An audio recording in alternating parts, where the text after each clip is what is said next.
Bom dia a todos. Bom dia, doutor Chedi, a senhora Maitê, o secretário Hitzel, e a todos os membros da mesa e todos aqueles que tornaram possível esse evento, começando por agradecer o convite e essa oportunidade de estar conversando com todos vocês aí sobre o marco do saneamento. E quando eu dou esse abraço, eu queria aproveitar, pedir ao secretário que encaminhe ao meu amigo Azambuja, governador Azambuja, os nossos votos de pronta recuperação e que esteja já de volta o mais cedo possível a seu excelente governo em Mato Grosso do Sul. Ao mesmo tempo, gostaria de fazer uma pergunta, porque teve uma colega minha, uma grande senadora, que foi para o Tribunal de Contas, senadora Marisa Serrano. Não sei se ela ainda está no Tribunal de Contas, mas foi uma senadora que marcou época dentro do Senado por sua dignidade e espírito público.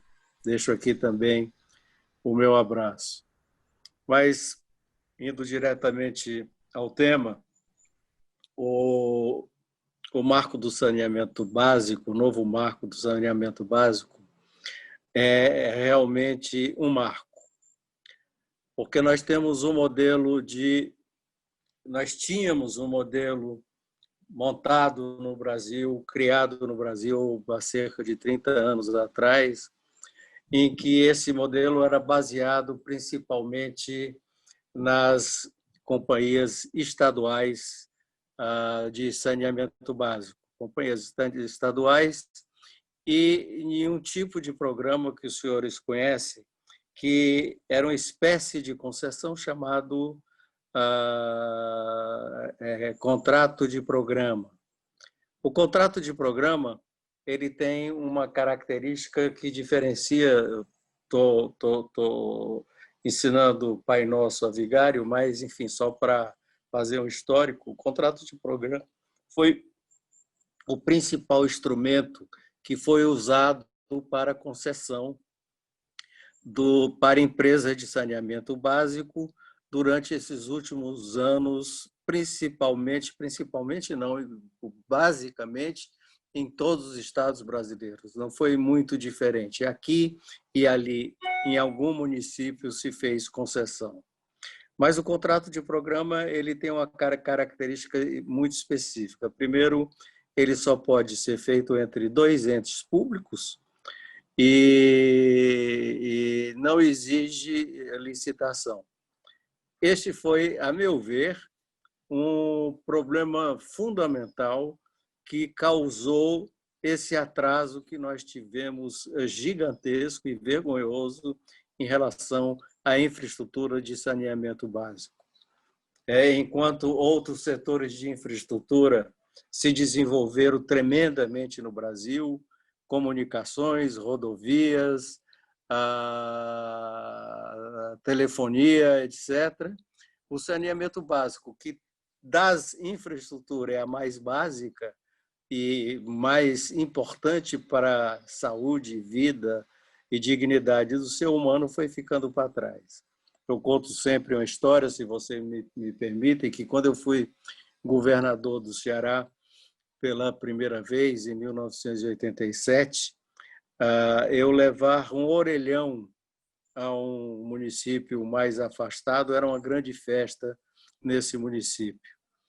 E hoje eu chego nesses municípios e não tem ninguém que não tenha um celular pendurado no cinto ou um celular na mão. A infraestrutura daquela época de saneamento, no entanto, não mudou muito. Não mudou muito nesses municípios, mudou muito pouco nas capitais, e esse retrato se espalhou pelo Brasil inteiro. Uma das causas dessa expansão e crescimento das outras infraestruturas no Brasil, evidentemente, foi a privatização. Mas eu queria deixar bem claro aqui que o novo marco do saneamento básico não é um projeto de privatização. Ele não exclui nem obriga a privatização.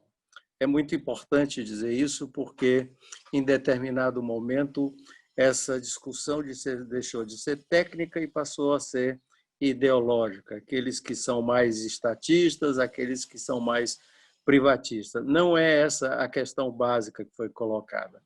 A questão básica que foi colocada desde o início da discussão, e se fazendo justiça, essa discussão recomeçou ainda no final do governo do presidente Temer e continuou desde o primeiro mês do presidente Bolsonaro.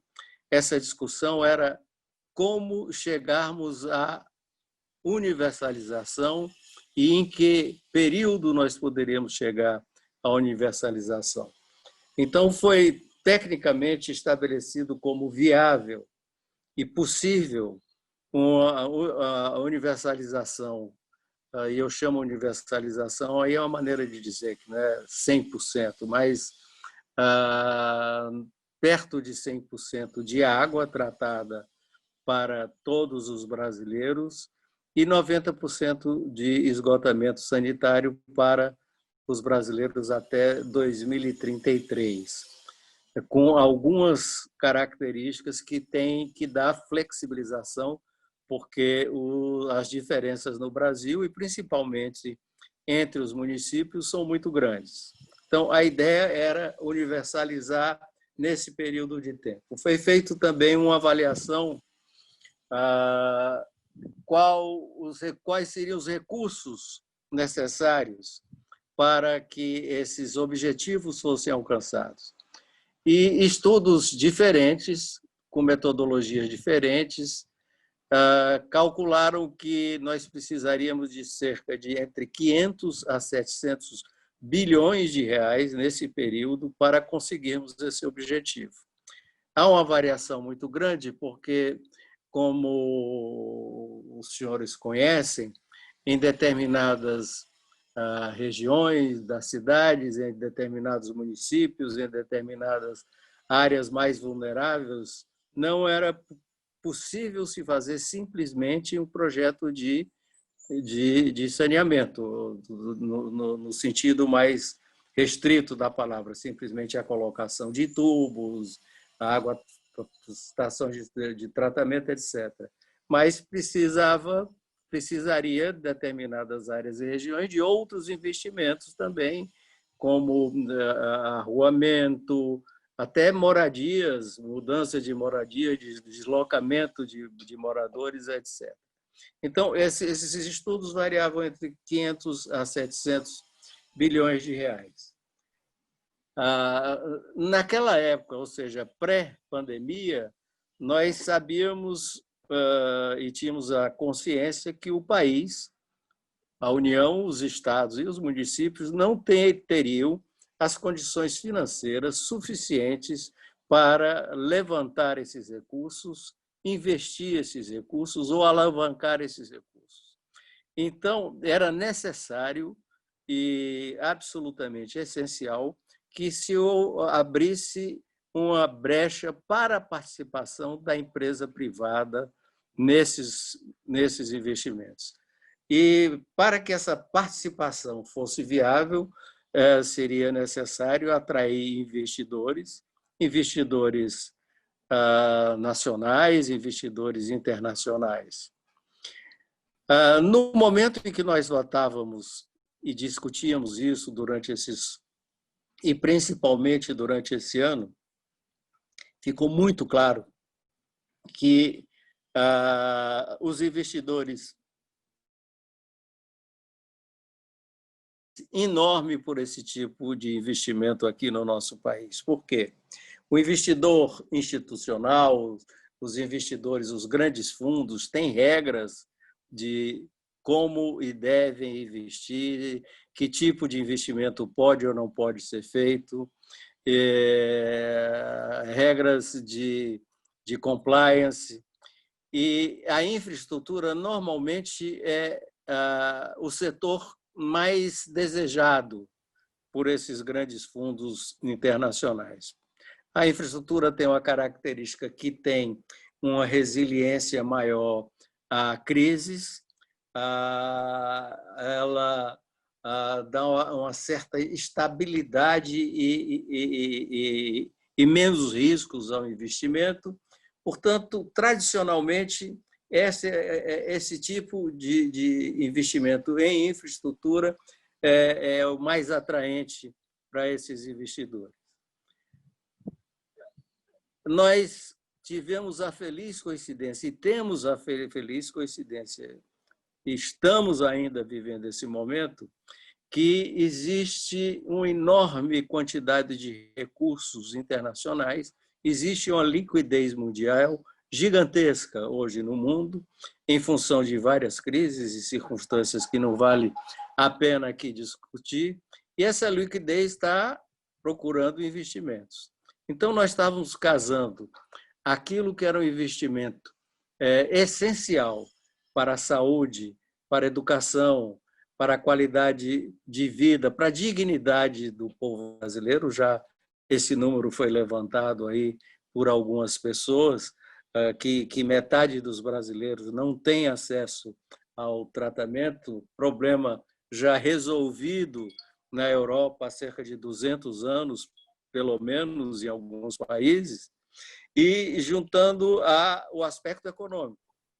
Por outro lado, também neste momento de crise, e agora agravado pela pandemia, em que nós vamos sair numa recessão, vamos sair da pandemia, espero que nós possamos sair o mais breve possível desta pandemia, e vamos sair numa crise de desemprego muito grande, esse tipo de obra e de infraestrutura também é capaz de fazer, de gerar um grande número de empregos e ser uma das alavancas para o crescimento econômico e o crescimento da geração de empregos. Evidentemente que só a lei, só o marco em si, a votação, a sanção do projeto, não é o suficiente para que isso tudo aconteça. Como foi levantado aqui, vai haver sim uma judicialização, há resistências corporativas enormes a esse projeto, o que enfim, o que é normal, mas esperamos que tenha esse primeiro momento de grande judicialização tenha um limite de tempo também, porque isso vai acontecer. De qualquer maneira, com o veto do presidente, que, a meu ver, alguém também levantou, o veto do presidente, se não me engano, artigo 16, que foi infeliz, porque ele é inócuo, mas criou uma insegurança, e principalmente para os estados. Mas com esse veto ou sem esse veto, nós vamos ter, sim, judicialização. Nós sabemos disso. Aliás, no Brasil hoje tudo tem judicialização, até para tomar vacina tem judicialização. Então, isso vai acontecer e nós não temos que encarar isso como uma falha do processo que nós estamos vivendo. Pelo contrário, faz parte do processo que nós queremos entrar num círculo vicioso de investimento do saneamento que nós queremos entrar. Também acredito que outros fatores serão necessários. É bom que nós façamos também ressaltar a criação da ANA dentro dessa nova visão do novo marco regulatório. Não é propriamente a criação, a ANA já existe, mas nós criamos dentro da ANA para que ela seja a agência regulatória do saneamento básico, e a ANA vai estabelecer nacionalmente as referências, os critérios que as agências locais, as agências estaduais e mesmo as agências municipais venham a estabelecer nos seus devidos estados e municípios. A ANA hoje é a Agência Reguladora das Águas, mas passará a ser também a Agência Reguladora do Saneamento Básico, o que é um passo importantíssimo para que a gente tenha uma uniformização nacional de todas as normas, de todas as regras e de todas as referências que serão necessárias para se fazer uma concessão ou mesmo se renovar, no caso aí, um contrato de programa. Enfim, vou colocar mais uma questão que foi muito falado aqui, discutido, que sempre um ponto tem sido sempre um ponto de discussão daqueles que são mais críticos do projeto, que é a questão que, se a iniciativa privada entra, os municípios pequenos, os municípios mais pobres, não terão acesso a esse serviço, porque a empresa privada só vai se interessar por aqueles lugares, por aquelas cidades que dão lucro e que têm renda para pagar esse serviço. A primeira resposta a essa questão é muito simples.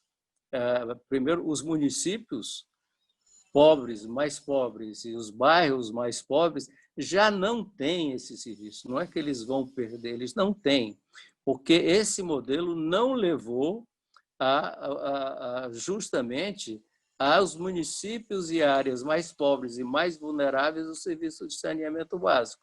Estou falando aí com nossos amigos de Campo Grande, do interior do Mato Grosso do Sul também, e garanto que vocês têm saneamento básico passando na porta de todos vocês. Mas quem não tem saneamento básico em Campo Grande ou Mato Grosso ou outros municípios de Mato Grosso do Sul são justamente as horas mais pobres e mais vulneráveis aí do estado, como acontece em todo o Brasil. E vem a pergunta, como se resolver esse problema? Então, foi criado a possibilidade, ou praticamente, ou quase que a obrigatoriedade, porque a realidade vai fazer com que isso seja obrigatório, que se fizesse as concessões em blocos, o que, vou simplificar, eu vi que o deputado Geninho, aí, que foi autor do projeto, foi relator do projeto na Câmara, pode entrar em mais detalhes, mas para simplificar, qualquer concessão coloca como condição de se feita através do Estado ou da própria ANA, com a cobertura da própria ANA, cobertura técnica da própria ANA, que haja nos blocos filé, como se fala, filé e osso, ou seja, a companhia que vier a ganhar uma concessão para cidades ou bairros mais ricos e de potencial de rentabilidade maior, levam juntos municípios mais vulneráveis, fazendo assim um bloco.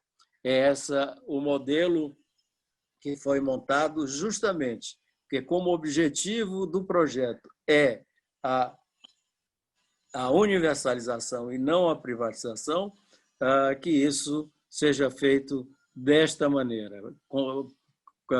E esses blocos, evidentemente, serão construídos visando exatamente a universalização. Enfim, eu acho que já falei o bastante. Queria mais uma vez aqui agradecer ao convite e à oportunidade e me mandar meu abraço a todos os nossos amigos aí de Mato Grosso do Sul. Muito obrigado.